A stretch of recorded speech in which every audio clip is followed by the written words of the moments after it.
Bismillah, walhamdulillah, wassalatu wassalamu ala rasulillah. Assalamu alaikum. Okay, Shamaail Al-Muhammadiyyah by Imam Al-Tirmidhi, chapter 40. Today what we're going to do, we're going to complete chapter 40, and we are going to cover the following two chapters as well. So 40, 41 and 42, inshallah. So last week, we got up to Hadith number 280. So chapter 40 still, which is the ibadah and the devotion of Prophet Muhammad sallallahu alaihi wasallam. And of course, as we mentioned every time, so this is not the obligatory the ibadah of Prophet Muhammad sallallahu alaihi wasallam, rather the optional prayers. That's what this chapter is mainly on. So that's the chapter 40. And if anyone wants to follow us on online, you can go to sunnah.com/Shamaail/40. So we will be skipping a few ahadith because there's quite a few repeat ahadith. So we're going to just skip a few of them. I'm just quickly going to go through a few of the ahadith that we went through last week because we didn't have the projector. So I'm going to quickly just whiz through them, inshallah. So 281, this was a hadith that we went through where Prophet sallallahu alaihi wasallam, he performed his ritual prayers. That's one of them. The other could be Salatul Kusuf, and the other one could be Istisqa. Who knows how do you play Salatul Kusuf? Who can tell me how do you play that? Salatul Kusuf. Who knows how to pray that? How do you pray that? The salah at the time of like eclipse, you would pray. How do you pray that? It's 2 rak'ah that I can tell you. It's 2 rak'ah. That's the only salah ever that is so different from every other salah. This salah has every 1 rak'ah has 2 fatihas, 2 surahs and 2 rukus in each rak'ah. So the way you do it, you recite Fatiha, then you recite a surah, and then you go in ruku, you come back to Fatiha again, and then another surah, and the ruku, and then you go down, make the sajda twice, and then you come up, you repeat that again. Fatiha, surah, ruku, Fatiha, surah, and the ruku. Then you stand up, and then the sujood again.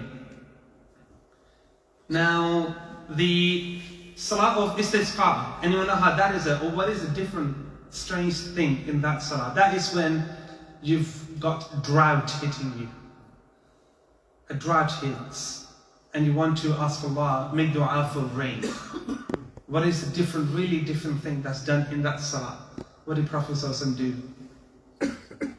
Going in 5, 4.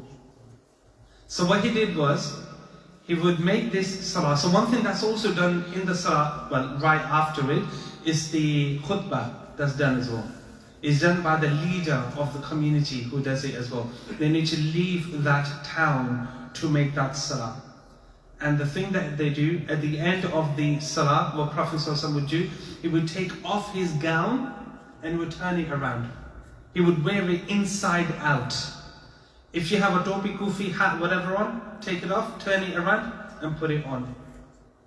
That's a different thing that's done in that salah. 5th kind of sunan is the nawafil, the unrestricted prayer. As many nawafil, whatever you can do. So that's the 5 different kinds of sunan that you can do. Go on to the next hadith, 286.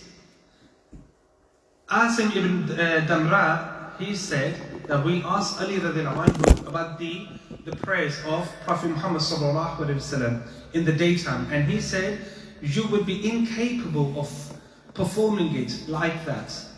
So we said, the guys who were asking Ali radiallahu anhu, any one of us who is capable of that will perform it. And they are wanting to know how Prophet ﷺ did it. So Ali radiallahu anhu, therefore he said, when the sun was from over there, then as in he pointed with his fingers, right? So obviously you can't see it on here. Pointing eastwards. So as the appearance from here, then pointing westward. So he will point where the sun would be at the times when Prophet Muhammad would perform those units of prayer. And when the sun was from over here, like in the appearance from over here, at that time of the midday prayer, he would perform 4 units. So this is the hadith from which the Hanafis take that they can pray 4 units of prayer before Dhuhr. He would also perform 4 cycles before the midday prayer, which is Dhuhr prayer, and 2 after it, and 4 before the afternoon prayer, separating each pair of cycles with the salutation of peace upon the angels drawn near, and upon the Prophet ﷺ and the believers and the Muslims who follow them. Now, so going on to what we're going to do, we're going to go straight on to the next chapter. We don't have that much time. We're going to try to wrap up by 12:30, inshallah. Chapter 41 is still related to the voluntary prayers, linked with the last chapter as well. Salatul Duha of Prophet Muhammad sallallahu alaihi wasallam. And you know, on this book, if you see that sunnah.com/Shamaail/41, next to the name of the chapter in brackets, anyone know what it says? Jasht. So the Jasht prayer is another name for Duha prayer.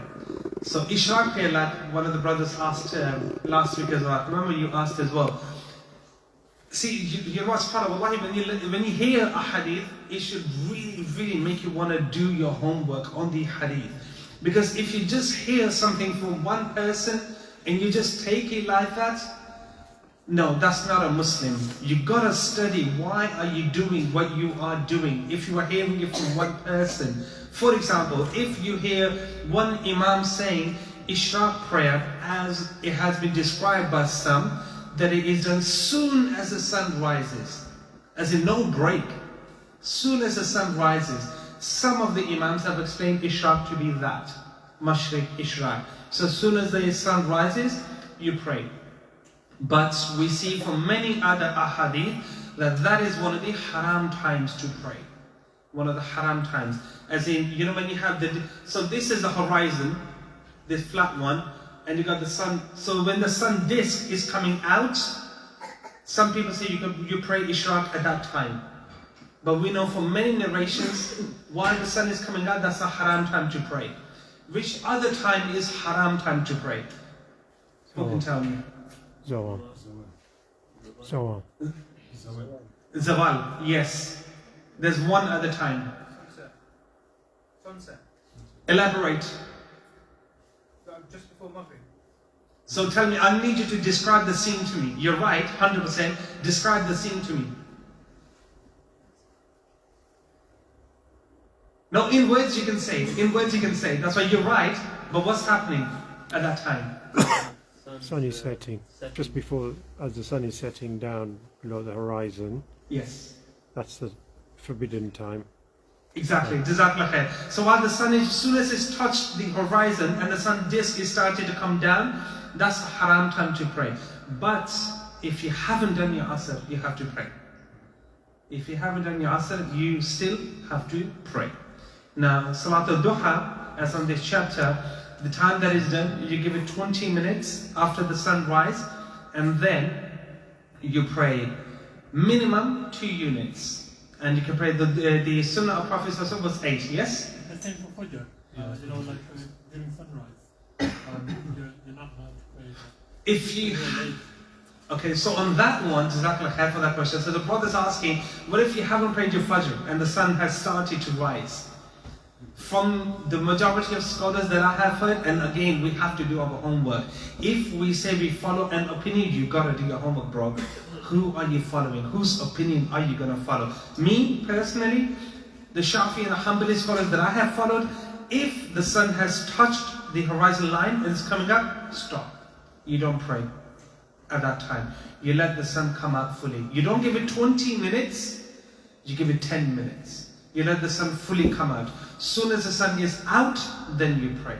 As in the disk is above, even this much, little bit. That's the school I follow. But if you follow, whichever one you follow, you gotta do your homework. Learn the ahadith and why are the scholars telling you to do what you do. Guys, we all know Salah, if you don't get the Salah right, nothing else matters at all. At all. You gotta get your Salah right. So whoever you're following, we gotta do our homework, inshallah. Any questions on this? Bismillah, please, inshallah, you can ask. No problem. Now, next hadith. So is it this one? I've actually gone through this one. No, I wish I skipped one. I've already gone past one of them. Okay. No, so I've got different. I've missed out one here. Okay, so Mu'adhan said, I asked Aisha radiallahu anha, did the Prophet ﷺ perform the mid-morning ritual prayer, as in the duha prayer? She said, yes, 4 units. And he used to add whatever Allah wishes. قالت نعم 4 ركعات ويزيد ما شاء الله عز وجل. So whatever Allah subhanahu wa ta'ala willed, he prayed the extra. Before was his habit, he would pray 4. And from other narration we see as well, sometimes 8 as well. Now, am I already on to, okay, that's fine. So yeah, I've got no stiff on here, and I've got the slides a bit different here. I'm going to stick to the slides that you guys can see. So we're on chapter 41, right? Okay. Anas bin Malik, he said, the Prophet ﷺ used to perform the morning ritual prayer in 6 cycles. So, as Firoz Bhai, you said as well last week, I remember, that we see from many narrations, Abdullah ibn Umar, he's narrating that it's always 8 units, or 11 units, or 11. Oh, Aisha radiallahu anha, sorry, it was Aisha radiallahu anha. So she mentioned in many narrations that he prayed 11 units, never more or less. That's what she saw at home. As Firoz Bhai said last time as well, and this is why we have to learn the ahaadeeth. As Firoz Bhai said last time, the companions, they must have seen other, like in the masjid, outside, they would have seen more maybe. So, you gotta look at all the other narrations as well, inshallah. I've gone way ahead of my notes over here. Let me try to stick to this, inshallah. Okay, so, okay, we're together now. Now, Abdurrahman ibn Abi Layla said, I have never, now again, see, this is another example of what Firoz Bhai said. He just saw this, others didn't. So he's saying what he saw. He said, I have never heard anyone mention seeing the Prophet ﷺ performing the duha prayer except Hani radiallahu anha. She related that Allah's Messenger ﷺ entered her house on the day of the conquest of Mecca, whereupon he performed ghusl and prayed 8 units of prayer. I never saw him, ﷺ, perform a ritual prayer in a more abbreviated form than that, even though he completed the bowing, ruku, and the prostration, sujood. Now, if you hear this hadith, someone would just say, that's it. You can only do 8, and this is the way he's done it. You do it fast, nothing else. This is why we've got to look at all the other ahadith as well. You can't just take one and make ruling or take rulings just from that one hadith.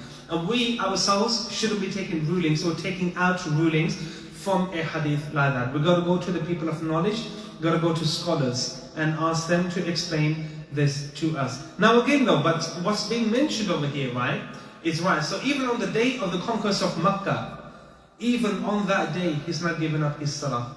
Even on that day, he is not giving up his salah. So, like I said, after this, there are a few of the repeat ahadith, which we are going to just skip from here. Going on to hadith number 294.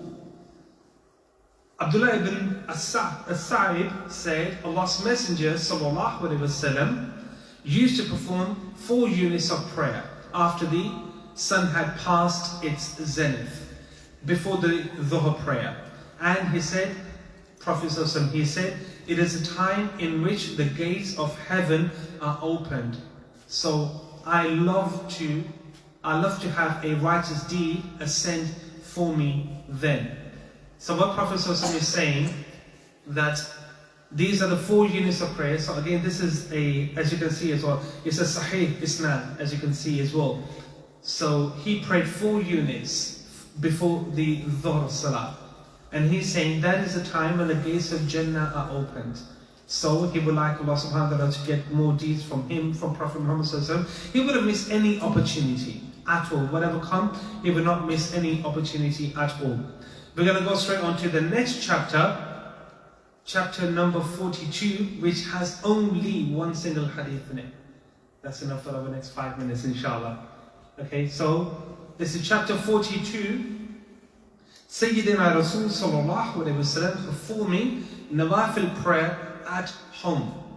Such a beautiful hadith. Now look at this, guys. Okay, you see how you take it. In this hadith, Abdullah ibn Sa'ad said, I asked Allah's Messenger sallallahu alayhi wa sallam about performing the ritual prayer in my home and performing it in the masjid. So he's saying, he's asking, can I pray my sunnah or nawafil at home, or do I have to pray every salah in the masjid? Look at the response. Guys, read it yourself. What did Prophet Muhammad say? His door literally opened up in the masjid. Even then, he is saying, I pray my sunnah prayers at home. Why? Give me some benefits of praying your sunnah and nawafil at home. You guys, come on, brothers and sisters. Bismillah, yeah? There's a hadith that says don't make homes into a graveyard. Jazakumullah khair. What a powerful hadith. Don't make your homes into a graveyard. There's so many benefits you can take from that. So, recitation of the Quran. You got to bring that into the house as well. Jazakumullah khair. Give me more benefits of praying your salah at home. Not the fard. Fard you can as well if you miss the Jama'ah in the masjid. But we're talking about generally sunnah. More benefits. Say that again. Kids, little ones, they look at you, learn. Exactly. So you're a role model for them. Your kids are going to see you praying. Those who can't go to the masjid yet, they're going to want to follow your actions as well. Yeah? Give me more. Yeah. Exactly. Jazakallah khair. So you avoid riyah as well. Why? Because your sunnah, you can make them as long as you wish. Your sujood can make them like 10-minute long, each sujood. You can. If you do it in the masjid, there's a danger of riyah. Jazakallah khair akhi. May Allah subhanahu wa ta'ala protect all of us from riyah. Right? So that's one of the main things as well. So enjoy your sunnah with and everything at home as well. Give me more benefits. So if you miss the Jama'ah in the masjid, make Jama'ah at home with your family, with your kids, with your wife, with your loved one, your parents even as well, whoever you can. Make that Jama'ah at home. Right? So now it is said, what's the reward for praying in the masjid? Yeah? Not 10, not 7. 27 times, exactly. 27 times more praying in the masjid. What about at home in a Jama'ah? Yeah? Not 7. Yeah, go for it. Not 3. See, we need to think about this stuff. What has Allah subhanahu wa ta'ala, what's the Prophet said? That He has made the entire world a place of sajda for us. Entire world, of course, except for the filthy places, the entire world is a place of sajda. Masjid, sajda. You make a corner in your home, that's a place dedicated for your salah. Not that you don't go to the masjid anymore, of course you have to keep connection. If you miss it, that's your masjid. Call it musalla, whatever you want to call it. It's still 27 times. If you are making your salah in a jama'ah at home, with your brother, with your wife, with your kids, with whoever, you do that, it's still a jama'ah as well. Again, there are some differences, but I'm just speaking generally, inshallah. Right? Now the hadith that the brother mentioned as well, so now there's another hadith that comes from that. Don't make your graveyards into homes. So there's another very famous hadith. How do you protect your homes from the shayateen? Yes, go for it. Jazakallah khair. Exactly. Read Surah Baqarah. Read Surah Baqarah and Sahih Muslim. There's a hadith in that as well. There's many narrations on this hadith. And the hadith, the way it goes is that if you read Surah Baqarah, Shaitan will not enter your home for 3 days. If you're reciting the night for 3 nights, the Shaitan will flee when you recite Surah Baqarah in your house. Now, you have to look at that point. flee. If the shaitan flees, it doesn't mean that he's gone for life. He's going to come back again. He is going to come back. So just reciting it once, no, that's not just sufficient. You have to be reading it again and again. May Allah subhanahu wa ta'ala guide us to recite more Quran in our homes and in the masjid. So sometime we can come, if we can come to the masjid maybe 10 minutes before, do that inshallah. Advice for myself first and for all of us as well, inshallah. So the salawat at home, as we just mentioned as well, like all the benefits that we mentioned, we got to think about them as well. It's going to be good for the kids, and they just follow you. Even if they don't, little kids are 4, 3, 4, 5, even 2-year-olds. You sometimes see them, little babies or toddlers try to follow you as well. You need to make them feel comfortable with these kind of actions. They need to see that as a norm, so as they grow up, they will just, when you do start to teach them, they won't see that something that's really weird. Don't wait until they become 15. No, don't wait for that. You got to show it to them right from the beginning. May Allah subhanahu wa ta'ala allow our children to come more closer to Islam, more closer to the masjid, and make them from Ahlul Quran, inshallah. Now, going to the masjid, the hadith of Abdullah ibn al-Maktoum, who was he? Anyone know? What was the one thing about that Sahabi? He was blind. He was blind. Jazakallah khair. Now, this Sahabi, he couldn't make it to the masjid one day for Fajr Salah, right? And he goes to Prophet Muhammad ﷺ and he says to him, I didn't have a guide who could bring me. So I wasn't able to come to Fajr Salah in the morning. So I missed it. Can I pray at home? Prophet ﷺ thought about it and he gave him that concession. He says, fine, you can. Because if you don't have a guide, if you're not able to come, then fine, pray at home. While he was walking away, wahi came down from Allah subhanahu wa ta'ala and he called him back. He said, where you are in your home, can you hear the adhan? Hayya ala salah, hayya ala falah. What is that? Hayya ala falah. What is the success? He says, yes, I can hear it. He said, if you hear it, then come to pray. Even a blind Sahabi, he could not be let off. Because Allah said, He gave him that mercy, of course, but then Allah subhanahu wa ta'ala corrected him. He said, no. Even if you're blind, you've got to make all the effort that you can. Make the effort. So what we catch from that is, there's many benefits we can take from that. So make the effort. But if, after all the struggle, if you miss it, then just pray at home. And the other thing that's told us, this is what we have to do. So when you are saying, if you miss your Maghrib in Jama'ah and you're at work, like I had to pray at work today, I finished work at 5 o'clock. So when you're making a Maghrib, you recite out, not loud, but you say the Fatiha and the Surah. Like Alhamdulillahi Rabbil Alameen, like that. So you don't have to make a full loud qira'ah. If you're by yourself, I'm saying. If you're making salah by yourself, even then you recite out a little bit. Not loud, but you read it out. That's how you pray as well. Now there's so much we can actually take from that. Who is allowed to not come to the masjid and pray at home?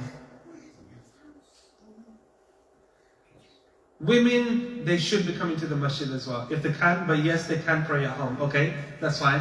He's backed up all our women straight away, our sisters straight away. Who else is, who's given the concession for not coming to the masjid, if they can stay at home? Yeah?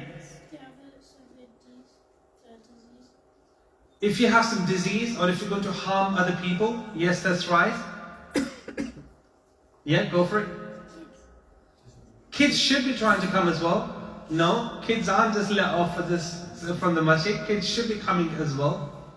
Yeah. So if you're injured, if you're really unwell, Prophet Muhammad ﷺ, once he fell off a camel and he injured himself, and for about a month he was injured really badly, and he had to sit and pray. He come to the masjid as much as So Prophet Muhammad ﷺ, not that he prayed at home, he prayed sitting down. Sorry, I mixed that one up with Prophet Muhammad ﷺ. Everything else is fine, but with Prophet Muhammad ﷺ, so what he did, he prayed sitting down. He still came to the masjid, but he prayed sitting down. All of your sunan and nawafil, you can pray all of them sitting down.